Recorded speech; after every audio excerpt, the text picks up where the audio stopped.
My Adventures with Superman, series.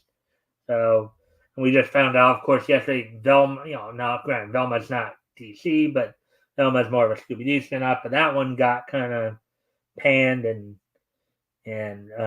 was canceled. So anyways, so let's go ahead and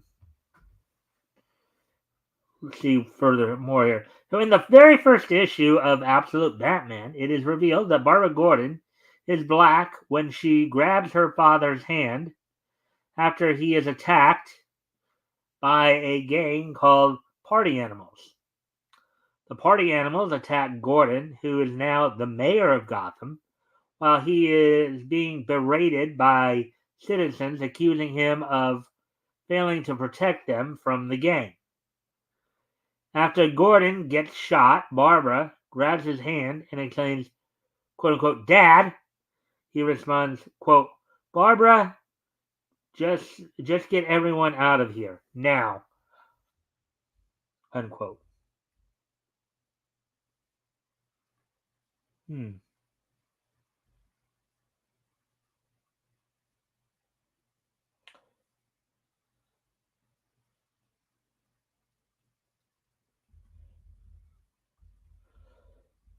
I wonder how they're going to respond to this one. So they still have Gordon as kind of white, but they still have Jim as, Jim Gordon as white with a black daughter. So now are they going to try to say that Barbara was a product of a mixed race marriage or something like that? So anyways, moving on to so they find the blasted cursor. All right, so this race replacement is unsurprising given that they've race replaced Jim Gordon in live action in Matt Reeves' the Batman film with Jeffrey Wright. DC Comics has also repeatedly race replaced a number of other characters, including Deadshot, Cyclone, Hawkgirl, Iris West, Jimmy Olsen, Wally West, Starfire, Batwoman, Cecile Horton, Carrie Kelly, and others. So, again, I go back to something I've constantly said. The problem with some of these race and gender swaps, is that, it's a lot easier. Unfortunately, the reason I believe they do this is because it's a lot easier to get their message across or have more of an impact if they can use legacy characters than just by creating their own character to drive the point home. It's like, it's weak. Anyways, furthermore, the official description for the book even notes that it is made for the quote-unquote modern age. It states, quote, Batman legend Scott Snyder and iconic artist Nick Dragotta transformed the Dark Knight's tale for the modern age. Of course, we know what usually happens when they try to transform something for the quote-unquote modern age. Right? It doesn't usually do as well as they think. Because you turn off a lot of longtime fans in hopes of drawing in newer fans that are not guaranteed to, to engage with the product. Let's see. Without the mansion, without the money, without the butler, what's left is the absolute Dark Knight. Unquote.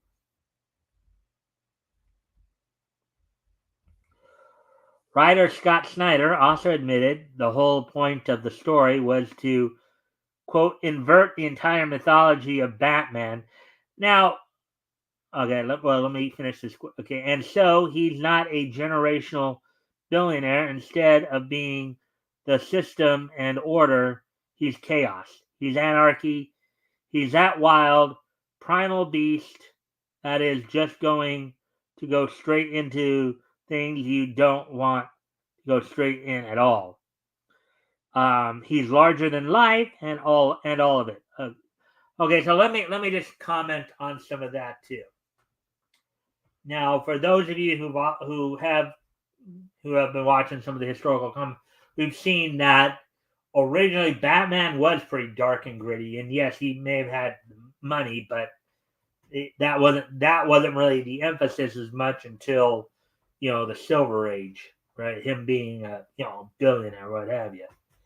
Plus, let me also point this out. I know we haven't gotten to this yet in as a group, but I can tell you just from my own personal experiences that actually Fawcett Comics did a character that was kind of the poor man's Batman, as it were. I don't know if in this case they're trying to portray Batman as like quote unquote a poor man, as it were. They say without the mansion, without the money, without the butler and all that. But if you're going with the antithesis of that, Fawcett Comics had a character in which they kind of went the other way in terms of being a quote unquote poor man's Batman with Mr. Scarlet and Pinky. Which you can find in the pages of WoW Comics in the 40s, which we will eventually get to. Let's see. Snyder continued, quote, "It isn't just sort of Batman has no money, the villains have money. It's an inversion of everything. He grows up in Crime Alley. His villains have a different role. The city is different. It's a city of extremes. Like his allies are different. Everything is different." Sounds like what they were trying to do is they were trying to put the whole Batman mythos on its ear. Basically, flip it on its ear. The race replacing and transforming Batman's story for the modern age appears to be a desperate gimmick by DC Comics in order to sell its comics. Former Flash and Superman writer Joshua Williamson admitted that DC Comics attempts to upset its own readers in order to sell comics. Yeah, that's gonna work like a fart not stinking in a crowded elevator. Yeah, that's gonna work like a fart not stinking in a crowded elevator. Anyways. And again, if you haven't already, if you guys can help out by liking and sharing the stream, see if we can get some more friendly people here to engage, that'd be appreciated. Also, if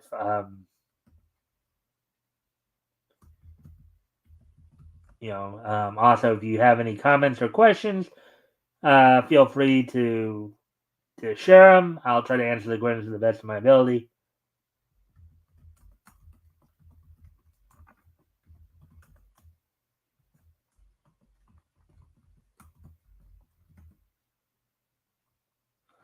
With that, all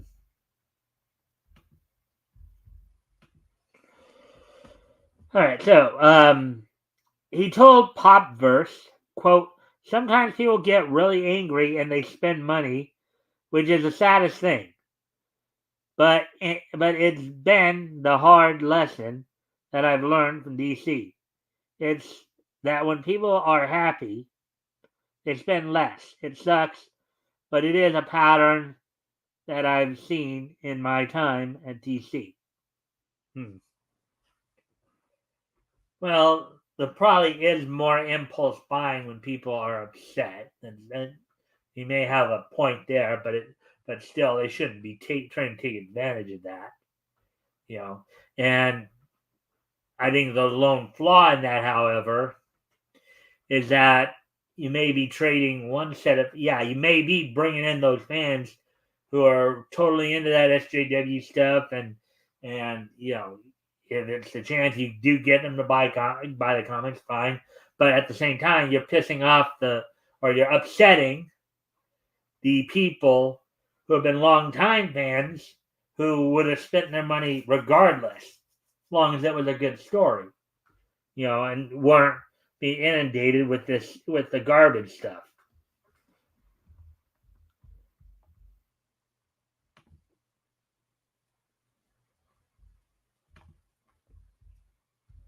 Williamson added, quote, I don't want to make anybody mad.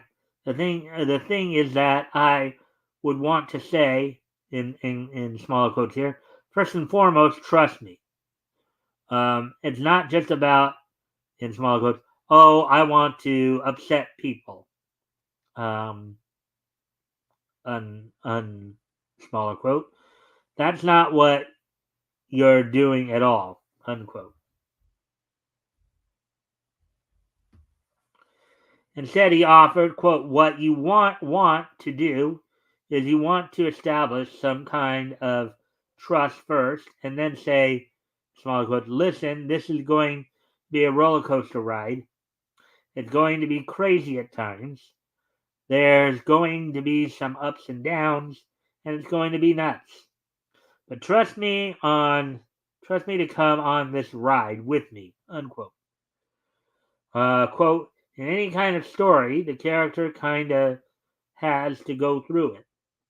They have to go through the hard times so they can reveal who they are. Again, modern creators don't understand the mythos. Okay?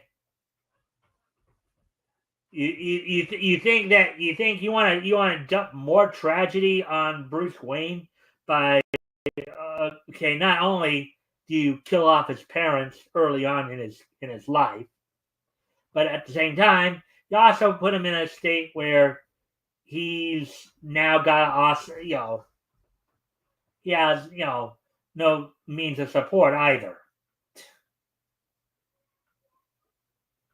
Yeah, that's really something, guys. They do say misery loves company, however, but let's see. He added, quote, he added, it's one of those rules of Pixar. They talk about this a lot. You root for them for trying. They have to try, and they have to get kind of beaten up, unquote. Williamson elaborated, quote, man, when you're watching anything, any movie, or reading a book, and the characters just get the crap or get the manure beat out of them, and they get up and they just like, in small quotes, let's keep going. I'm going to keep going. It's like Captain America saying, quote, I can do this all day. That stuff that you like, hell yeah.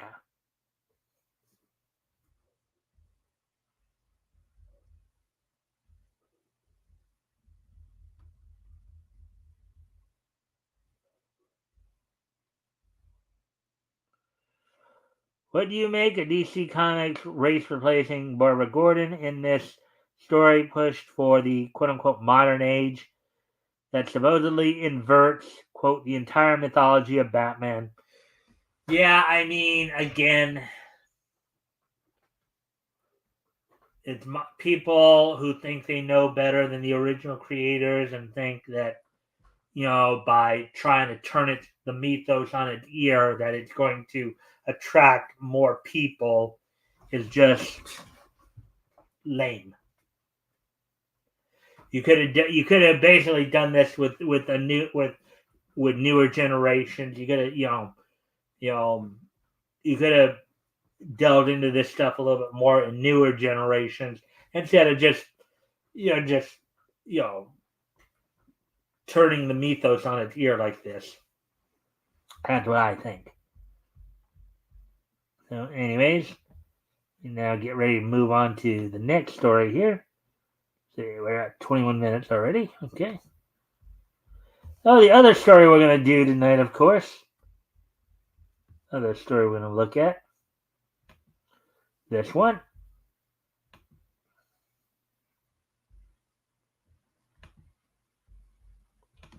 Dragon Ball franchise to continue after Dragon Ball Daima. Quote, we're still coming up with various plans. Article by John F. Trent, published yesterday, October 9th. So let's get into this one now. The Dragon Ball franchise will continue following the release of the upcoming new anime series Dragon Ball Daima, according to the show's executive producer Akio Ioku.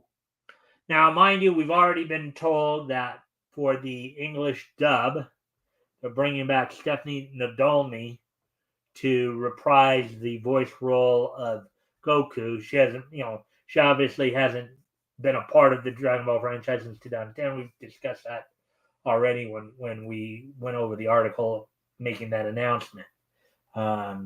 For those who may not remember, Stephanie Nadolny was the original English voice of Goku for the Funimation dubs for the first Dragon Ball all the way up to I think early parts of Z. But until 2010 when she was replaced by Colin Clinkerbeard in the role. We don't know all the details, but we're supposedly there was some issues behind the scenes that caused her to leave the role. But anyways, getting back to the article here. During a promotional event for Dragon Ball Daima, ex-user Super Chronicles reports that Akio Ioku shared that his team is already working behind the scenes on the future of Dragon Ball. Ioku stated, quote, we're still coming up with various plans, brainstorming many things, and we'll keep moving forward. I want to continue giving it my all alongside Nozawa-san. I don't know if Nozawa is the director or something like that, but we continue on here.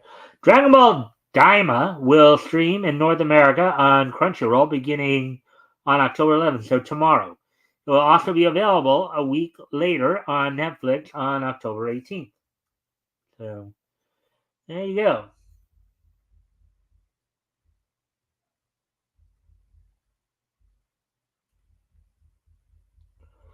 An English dub version of the first 3 episodes will be released in the theaters via Fandom Events in the United States on November 10th, 11th, and 12th. So, about another, month. About a month here.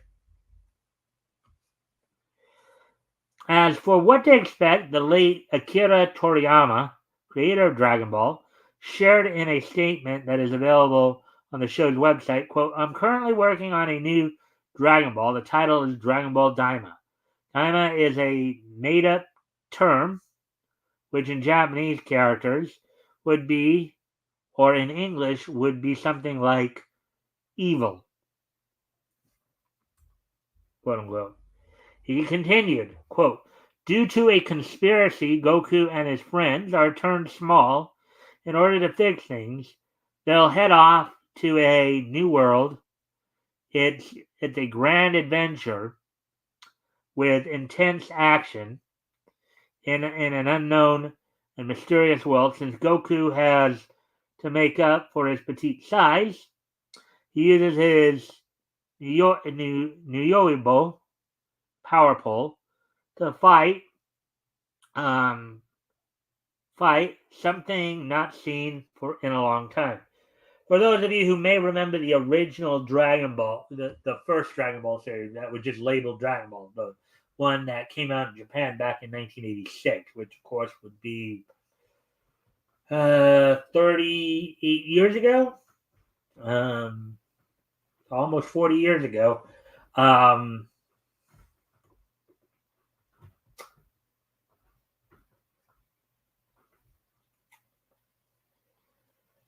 Let's see. Goku as a child, the child being raised by his grandpa Gohan, would oftentimes use the power pole to help, at least give him, help even things out, because as a child he wasn't as strong as he would eventually become, obviously. Um, Using a power pole as like a bow staff in part, and we have um,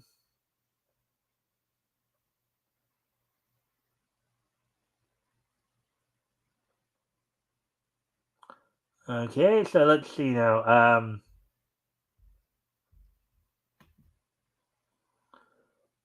So Kangen's member, the Mike Himoto drama with Avery Smithart. I have no idea what that's about. I haven't heard anything about that. Don't know anything about that. Um, I do know Avery Smithart is somebody who works for um, Sentai. I do know that much, but I have no idea what the whole drama between those two is. Let's see.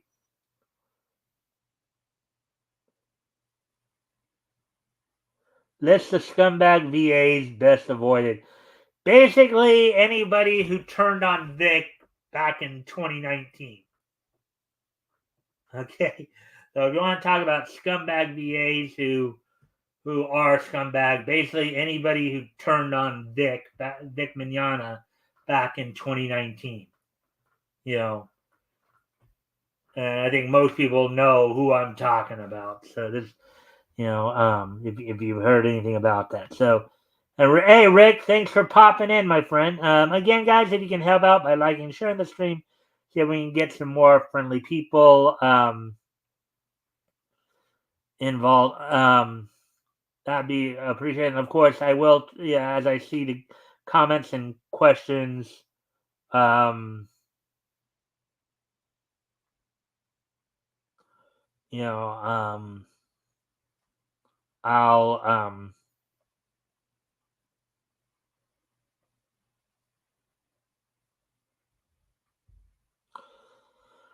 but yeah,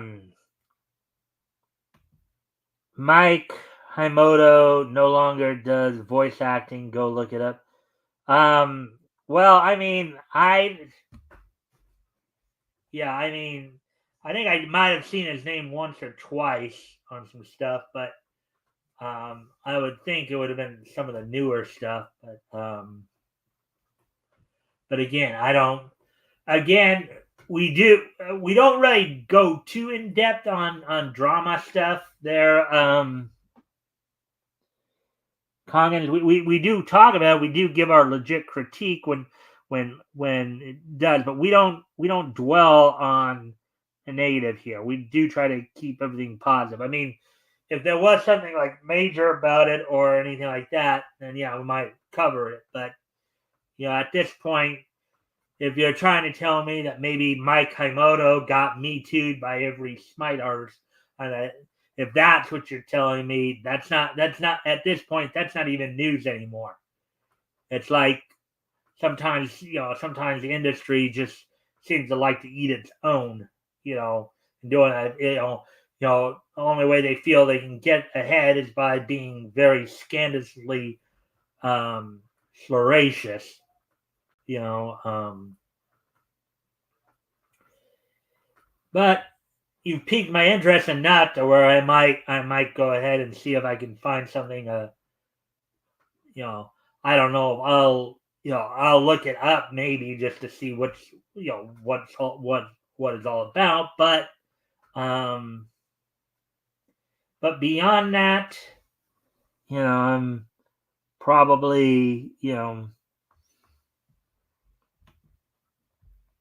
I mean, I barely knew of Mike. I mean, I knew about Avery Smithart, but I barely knew about um, Mike Himoto. So, but anyways, let's get back to this article here. Um, and going back to the whole thing about scumbag VAs and what had, or at least scummy things, particularly involving the Dallas voice crew, the people formerly known. As I mentioned earlier, Stephanie Nadolny is making her return to the voice of Kid Goku for the first time since 2010. Supposedly, there was some stuff that went down that forced her out of the show back then, the show and video games back then, for Funimation. But anyways, getting back to the article here, Toriyama also shared, quote, I came up with the story and settings as well as a lot of the designs. I'm actually putting a lot more into this than usual. He concluded, quote, things will unfold that close in on the mysteries of the Dragon Ball world. Hope you all enjoy these different from usual battles that are cute and powerful.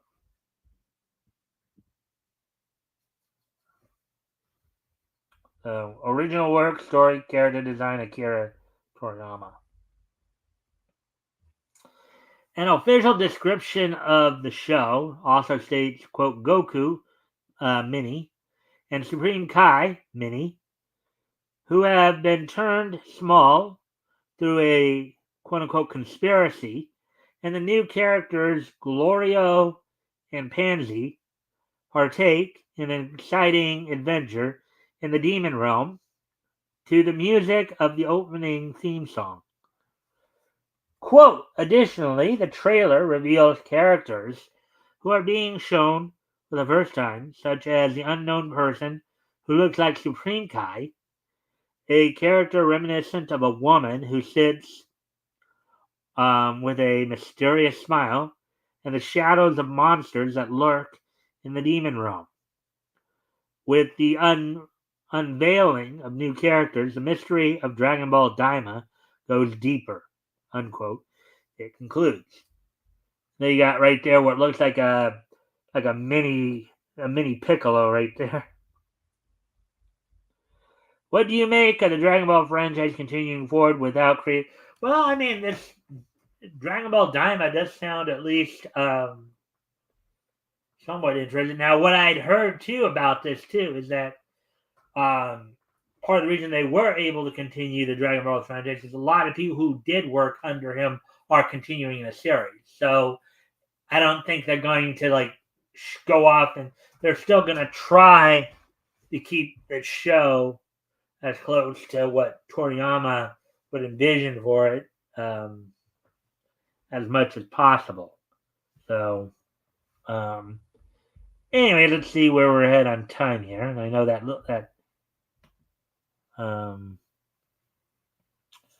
I know that whole thing with the all right, so we're at the 34-minute mark now. So what I'll do here as well, I'll talk a little bit about some interesting stuff this weekend on terms of animation. For those who might have MeTV Tunes, have Friendly TV and BTV Tunes, you might find this of some interest. So during October here, over the Sundays here in October, they've been having a bunch of special programming. This past Sunday, it was, of course, a sneak peek Super Friends marathon, helping to launch Super Friends on the channel, which started up this past Monday at 4 Eastern, 1 Pacific. This coming Sunday, the 13th, they're going to be starting more or less their Spooktacular Sundays programming, going from 1 to 5 p.m. in the afternoon Eastern, 10 a.m. to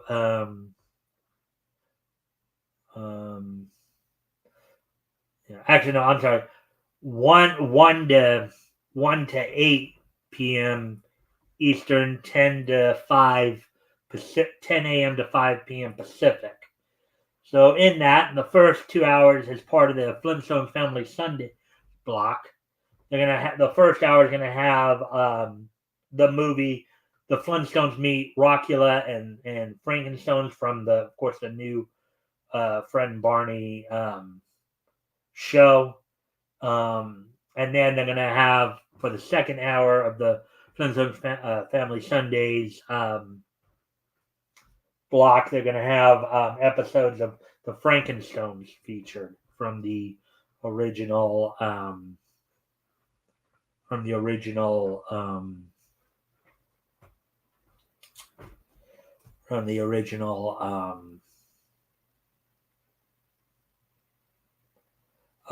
New and Fred Barney, and then at of course 3 Eastern, noon Pacific, as part of the Scooby Sunday specials. They're going to be showing this Sunday the 13th Scooby-Doo and the Ghoul School. A classic movie, probably of all the Scooby movies, probably my favorite, my personal favorite of all the Scooby-Doo movies. This is the one where Shaggy, Scooby, and Scrappy-Doo get hired on as teachers at a monster girls school, in which they are tasked not only with teaching the students, the daughters of some of the world's most fearsome fathers, charged not only with their education, but with their protection. And if you know anything about Shaggy and Scooby, you know that when Daddy Drac and Daddy Frankie and Daddy Mummy and Daddy Phantom, when they get upset, you better watch out. And then, of course, from 5 Eastern to Pacific for 3-hour block of the 1973 Addams Family animated series or cartoon series. So that's what's coming up on this Sunday on MeTV Toons Spooktacular Sunday special. So, anyways, as we just finished that now, so now why don't we go ahead and move on to actually let me check one more thing here before we move on to the wrestling wrap up. Let me just see if there's anything else I might want to.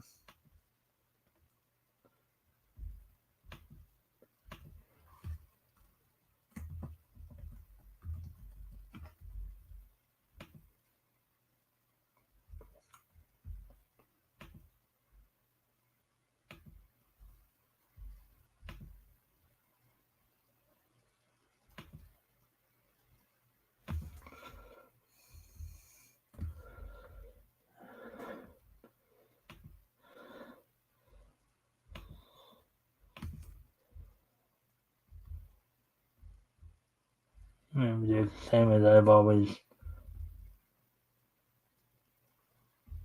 Alright, so.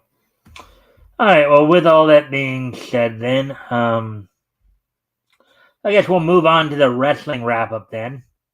Let's see now.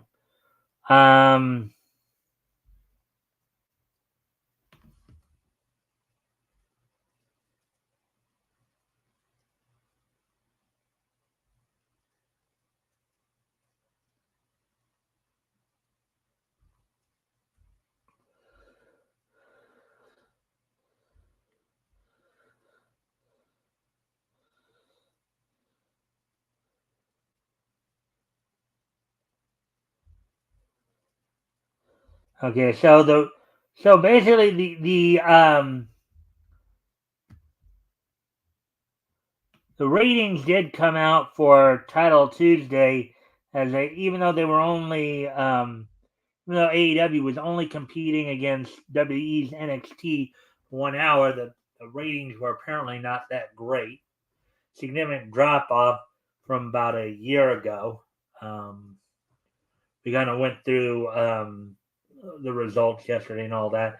It apparently did not do well for and that's something you don't want when you don't necessarily want something like that for when you've got an upcoming pay-per-view here. As AEW, for a go-home show heading into a pay-per-view, you don't want it to. You want to knock it out of the park. You want to have apparently going up against going up against NXT, even if it was for only 1 hour, didn't help things much, especially when they're trying to set up for the pay-per-view and give you at least one last little glimpse of what to look forward to for the upcoming pay-per-view. So, of course, this Saturday, AEW will be having its Wrestle Dream pay-per-view in Tacoma, Washington.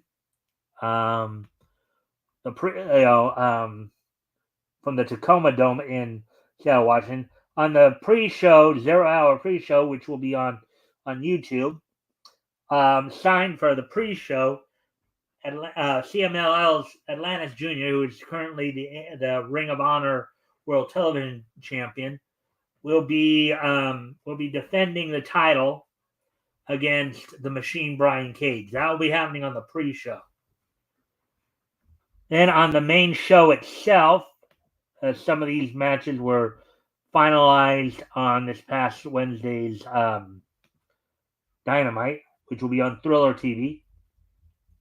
In a best 2 out of 3 falls match, Hologram puts his currently longest active undefeated streak of 14 matches on the line as he answers the challenge of the Beast Mortis in a best 2 out of 3 falls match.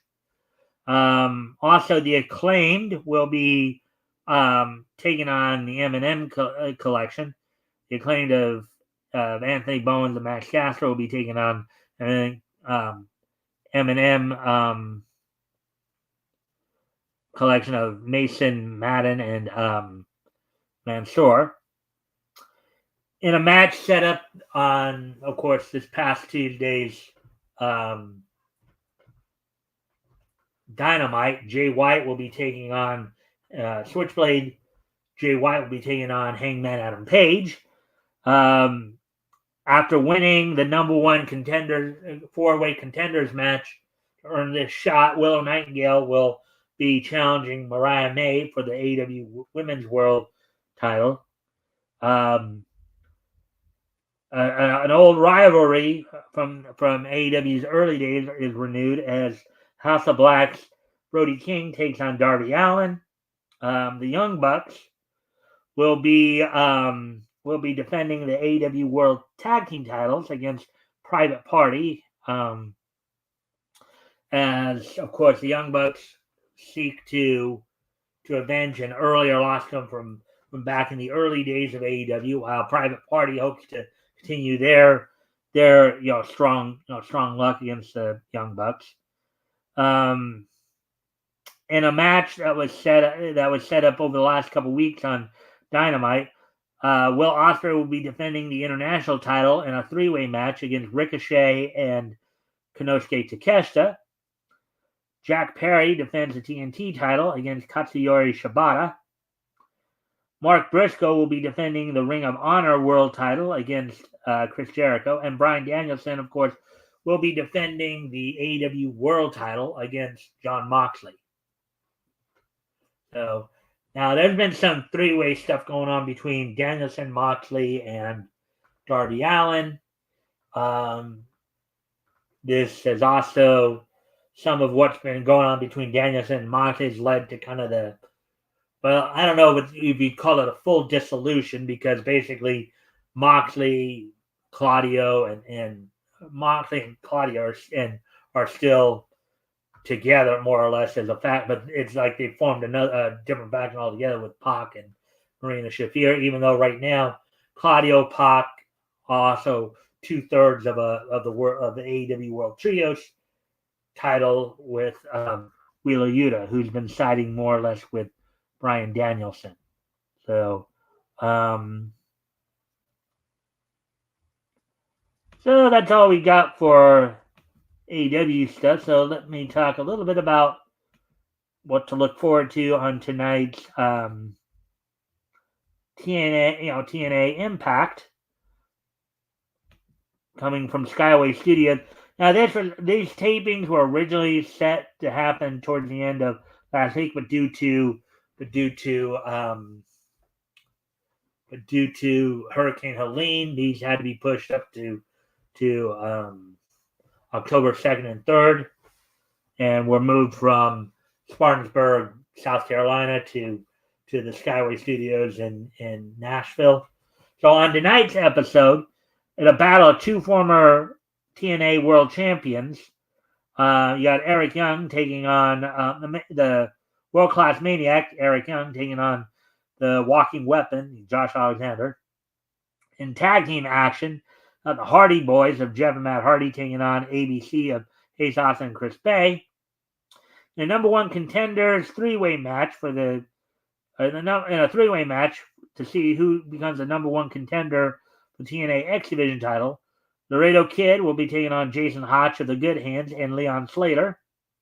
And in the main event is a 6-woman tag team match as Rosemary teams with Tasha Steelz and Wendy Chu to take on the team of TNA Knockouts champion Jordan Grace, Masha Slamovich, and Sol Ruka. So Sol Ruka and Wendy Chu, of course, coming over from WWE's NXT to to kind of so that's what's on tap for TNA Impact tonight. So let's see now. So with that, we're done with the wrestling wrap up. So now would probably be a good time to talk a little bit about what happened on this day in Neach history. Let me just review. So here, 2018, 1964, and 2014. Okay. All right. So with today being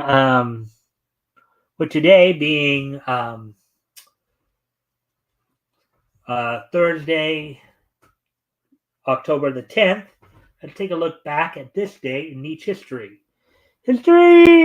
So, first off, I'd like to wish a happy 60th birthday to voice actor Quentin Flynn. Happy 60th birthday to Quentin Flynn, who, of course, among some of the more well-known voices he's done, he was, of course, took on the voice role of Johnny Quest in the Real Adventures of Johnny Quest, a 90s continuation of the original Johnny Quest. He was Timon in the first season of Timon and Pumbaa. He was Human Torch in season 2 of Fantastic Four. He was Lightning in Teen Titans.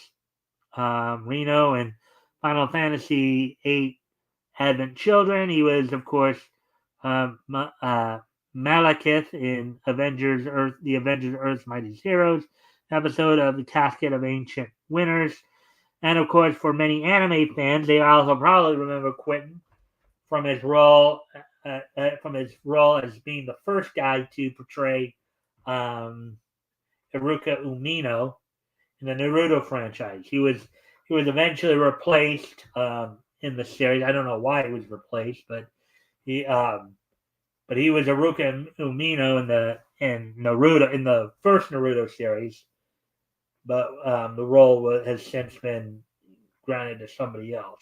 So happy 60th birthday to Quentin Flynn, the voice actor Quentin Flynn. Moving on to the next piece of Neach history, as we move ahead to 2014, which was 10 years ago today. On this date, 10 years ago today, the following anime premiered on Japanese television. Silverlink Connects Bonjour, Sweet Love Patisserie.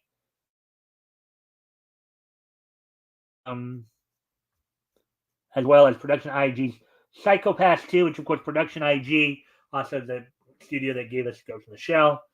A1 Pictures Your Lie in April, and Production IMS is gonna be the Twin Tail.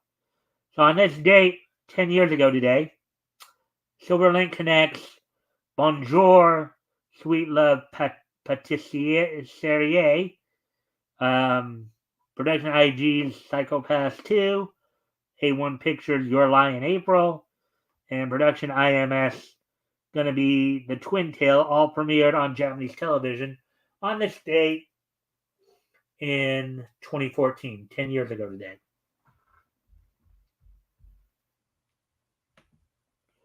And finally,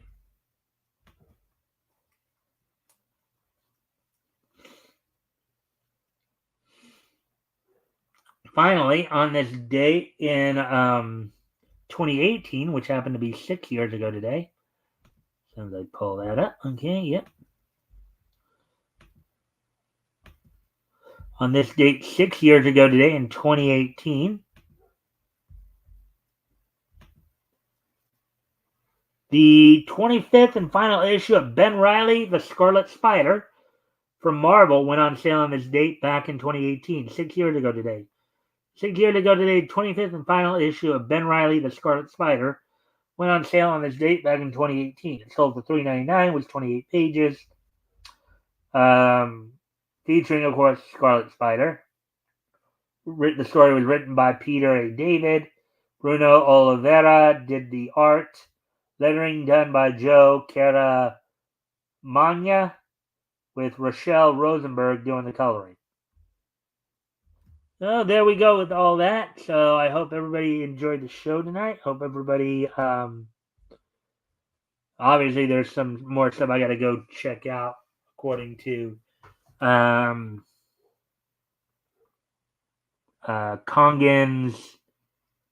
Nightorf.